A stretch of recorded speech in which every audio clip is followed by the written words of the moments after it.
અમારા તમામ દર્શકોના હૃદયમાં બિરાજિત એવા ઈશ્વરીય તત્વને મારા હૃદયથી વંદન. એક સરસ મજાનો વિષય, યોગી બનો ઉપયોગી બનો, એના ઉપર આજે વાત કરવી છે.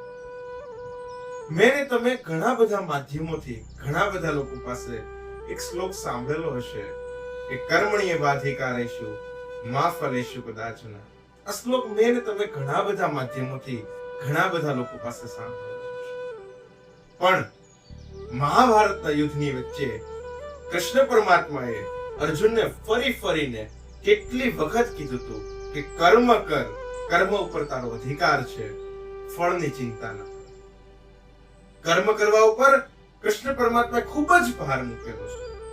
ભગવાનને આળસુ લોકો કે જે લોકો કર્મ પોતાના મૂકી દે છે એવા લોકો ગમતા નથી, એને ઇરિટેટ કરે છે. અને એટલે જ તે મહાજ્ઞાની જનક મહારાજે પણ કર્મો કરવા પડે. અને ભગવાને પણ જ્યારે શરીર રૂપ ધારણ કરીને, દેહ રૂપ ધારણ કરીને પૃથ્વી પર જ્યારે જન્મ લીધો ત્યારે એને કીધું છે કે મારે પણ કર્મ કરવા પડે છે. તો એનો મતલબ એવો નથી કે આપણે કર્મ કરવાનું મૂકી દઈએ, પણ કર્મ કેવા કરવા, કેવી રીતે કરવા, એનો રસ્તો આપણને જે બતાવ્યો છે એ પ્રમાણેના કર્મ કરવાના છે. સુખ અને દુઃખનું કારણ આપણા કર્મો જ હોઈ શકે. હું ક્યારેક સુખી થઈ શકું ને ક્યારેક દુઃખી હોય તો એનું કારણ પણ મારા જ કર્મ. એક તમને સરસ મજાનું એક્ઝામ્પલ આપું કે હું કે તમે છે ટુ વ્હીલ કે ફોર વ્હીલ લઈને જતા હોઈએ અને આપણી ગાડી છે કોઈ વ્યક્તિ સાથે ભટકાય એટલે આપણે તરત એના ઉપર દોષનો ટોપલો ઠલવવાનું શરૂ કરી દઈએ છીએ અને આપણે ગુસ્સે થઈ જઈએ છીએ કે તારા કારણે મારે કેટલી નુકસાની ગઈ, મારે ઈજા થઈ મને. પણ એ આપણા કર્મોમાં હતું. એ તો માત્ર વ્યક્તિ નિમિત્ત માત્ર છે. એ એટલા માટે કે વ્યક્તિ છે, કદાચ આપણી ગાડી હું કે તમે લઈને જતા હોત અને થાંભલા સાથે ભટકાણી હોત તો ભટકાવાનું હતું, એ આપણા કર્મમાં હતું. પણ એના માટે વ્યક્તિ તો છે કોઈ પણ નિમિત્ત બને છે. એમ કોઈ પણ ઘટના છે, આપણે સુખી થઈએ કે આપણે દુઃખમાં હોઈએ, એમાં કોઈ વ્યક્તિ કે કોઈ ઘટના છે એ માત્ર ને માત્ર નિમિત્ત માત્ર છે. બાકી ખરેખર તો આપણા કર્મનું ફળ છે.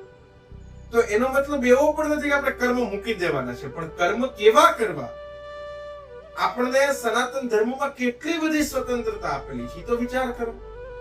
એકચ્યુઅલમાં આમ સમજીએ ને તો એવું છે કે આપણને ભગવાને જ્યારે આપણો જન્મ થયો ત્યારે ગાડી આપી દીધી. એ ગાડીમાં બ્રેક કેવી રીતે મારવી, એ ગાડી કયા રસ્તે લઈ જવી, એ ભાગવત ગીતા, રામાયણ એવા કેટલા ગ્રંથો દ્વારા, કેટલા પુસ્તકો દ્વારા, કેટલા સાર દ્વારા આપણને મહાપુરુષોએ શીખવાડેલું છે. પણ એ ગાડી છે એ આપણે ઝડપથી પહોંચાડવા માટે જે શોર્ટકટ લઈએ છીએ અને શોર્ટકટ લેવામાં જો કે ભટકાઈએ, એ સંપૂર્ણ જવાબદારી આપણી છે. માલિકે આપણને ગાડી આપી, એની બ્રેક આપી, એનો રસ્તો આપ્યો.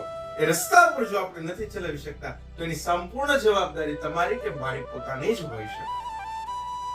તો કહેવાનો મતલબ એ કે ભગવાને વારંવાર કીધું છે મહાભારતની અંદર કે તું યોગી બન, યોગી બન. આ યોગી બનવું એટલે શું? તો કે બસ ઉપયોગી બન.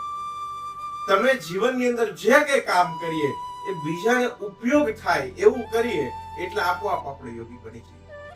આપણી તકલીફ એ છે કે આપણે શું કરીએ છીએ કે આપણું શેમાં ભલું થાય છે, આપણું હિત શેમાં છે એ પહેલા જોઈએ છીએ, એટલે આપણે યોગી બની શકતા નથી.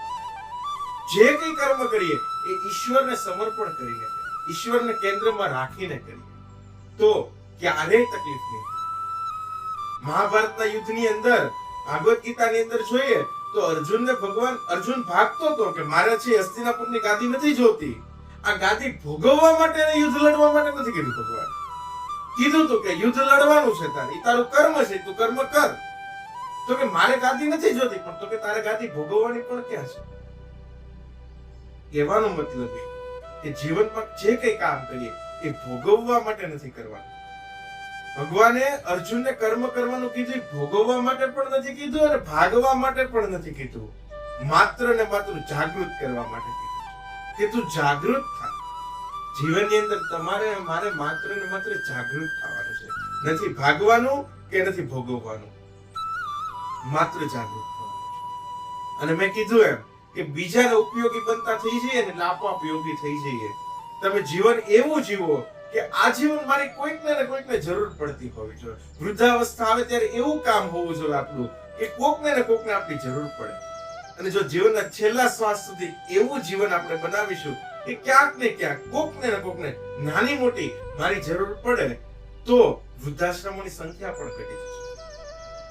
વૃદ્ધાશ્રમોમાં કોને લોકો મૂકવા જાય છે કે જેની કઈ જરૂર જ નથી, પણ ખરેખરમાં ક્યાંક આપણે એવું કામ કરતા થઈ જાય કે જે બીજાના માટે ઉપયોગી હોય, ક્યાંક બીજાના માટે આપણી જે કે આપણું મેનેજમેન્ટ સ્કિલ એવી પાવરફુલ હોય, આપણું શરીર એવું પાવરફુલ હોય, તો આપણે જે કંઈ કરી શકીએ બસ બીજાના હિત માટે, પરોપકાર માટે કરો, તો જીવનમાં હંમેશા એક ખુશી બની રહેશે અને એનો આનંદ કંઈક અલગ જ હોય છે.